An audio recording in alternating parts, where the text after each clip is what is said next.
All right, guys, let's get into some nitty gritty. I'm going to talk about a Google ad update in 2023. If you're watching this, it is in May. Things are changing with Google. Things are always changing. We always got to be on the forefront, the cusp of what's happening. So first and foremost, let me remind everybody that before you go and spend $2,000 or start just ripping ads, that I have spent over $1.24 million running Google ads to learn the strategies, techniques, etc., to even know what to put in the ad copy, to know what the settings should be, to know what keywords you should use, to know when you should run them and when you shouldn't, to know this, that, and the rest. So for some of you guys that are getting frustrated and you're like, Nick, give us the secret sauce, man, go spend $1 million and then we can talk, okay? As you guys probably know, that is exactly what I cover A to Z in the program, is all of those questions. So I'm going to try and help you guys out with giving you guys a little bit without compromising what I'm teaching in the program for those that are paid students. Okay. Now, I want to clarify this first and foremost. Of that $1.24 million that I've spent on Google Ads learning this, testing, tweaking, making mistakes, making errors, going to the wrong niches, etc. I have done just about everything you can think of. I've tried all kinds of different niches. I've tried smart campaigns. I've tried expert campaigns. We've tried a lot. And I say we because it was just me. Now it's a team. So what I'm about to share with you, this little update, this little adjustment, we have actually been testing this since October. So we're literally looking at over 6 months that we've been testing this out. This isn't something that I thought of yesterday, thought of last month. This is since October, and I'm just now starting to talk about it. As many of you may know, I am a big proponent and a big fan of running smart campaigns. Now, a lot of people are going to argue with me because it's more expensive and this, and Google spends your money on this and that, and the rest, and that's totally fine. If you know search campaign and you're an expert, go ahead and use it, okay? Just like if you know WordPress, go ahead and use it. You don't have to use Weebly. But for those of us that are brand new, rather than going and learning search and getting all down the weeds, this is a much quicker, easier way to generate quick leads, get the deal, and then go and rank the website and turn off the ads. Now, just like when we talk about website building platforms, it's not worth you going and learning WordPress, in my opinion, when you can use Weebly. Yes, it's more expensive, but the speed, man, money loves speed. Money loves speed. So that is exactly why I recommend smart campaigns. However, inside of smart campaigns, there's this weird little thing. And what happens is you don't really have the option to opt out of display networks, right? Which is essentially these partner sites. So you go and pay Google, you're paying for Google ads, but what Google actually can do is they can show your ads on partner sites. Maybe it's Bing, maybe it's YouTube, whatever, right? And a lot of times you don't know this until you go in, you've spent $100, you spent $200, you start looking at it and go, oh my gosh, all of these clicks were on, these other platforms. And that's got to be the reason why I'm not getting clicks. And maybe so.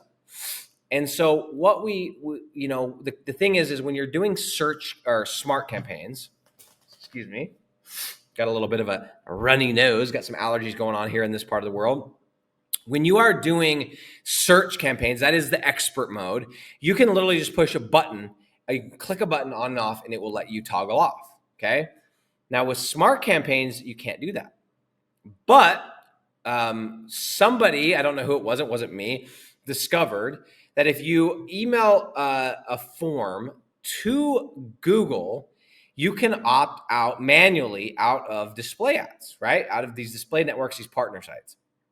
And so a lot of the students that I have, a lot of people in my free Facebook group, my Discord channel, they started doing this. And it did. You would see it would start to eliminate those clicks. But guys, what we found after watching this by the way, personally, I never changed anything. I would always stayed opted in. I never did that. But a lot of students tried it out and I said, cool, go for it.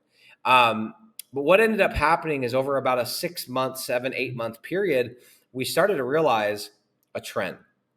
And that is that people were starting to get a lot less conversions. They're starting to get a lot less clicks and they were starting to get a lot less impressions. They're starting to get a lot less leads naturally, right? So we had this idea, we thought, wonder if Google is almost punishing us because we're kind of going against the system, right? They've outlined campaigns to be a certain way, and we're trying to do it differently. And so we had this idea of like, let's test it out let's test one account where we opt out, same niche, same city. And let's test out another one where we don't opt out, both on smart campaigns, and let's see how it goes. And our results were crystal clear. And we said, okay, that kind of confirms what we thought. Let's try it again. And let's let it have more time. And then we tried it again. Guys, and over this last however many months that we've been doing this, I don't even know how many months it's been. It's been over 6 months of testing this.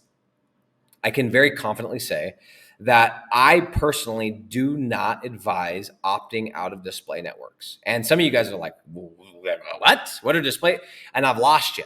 You're not there yet. And if you don't know what I'm talking about and you don't even know where ads fit into this entire picture, you need to go watch some more videos, because ads is literally just the secret sauce that allows us to speed this process up so we don't have to wait for our websites to rank. So, my friends, for those of you that haven't tried to run ads, you probably have no idea what I'm talking about. For a lot of you that have tried to run ads, my advice as of right now, May 2020, do not opt out of display networks. One thing I've learned about Google from friends that have worked there, from just using my head, is when Google comes out with an update, when Google has a product, or a feature that's released, they want it used. They want people to test it. They want people to use it. Think about when Instagram came out with Reels, right? They wanted people using Reels. So those that did Reels were the ones that were given a little bit of bonus, a little bit of a goodwill, if you will, in the algorithms. You saw a lot of people grow that were using Reels, right? At least they said. My opinion, my gut tells me that when Google has a way of doing things, or this is the way you do it, even though you can manually opt out, I think it's almost like a little bit of a, hey, yes, technically you can do this, but it's not the way that we do it. So here you go. Here's the breadcrumbs. So as a final wrap up for this update, if you are going to run ads, if you are going to do smart ads, do not, in my opinion, opt out of display networks, which you have to do manually anyway. But if you've been doing it manually, you may be losing out on a ton of conversions, AKA leads. I'm out.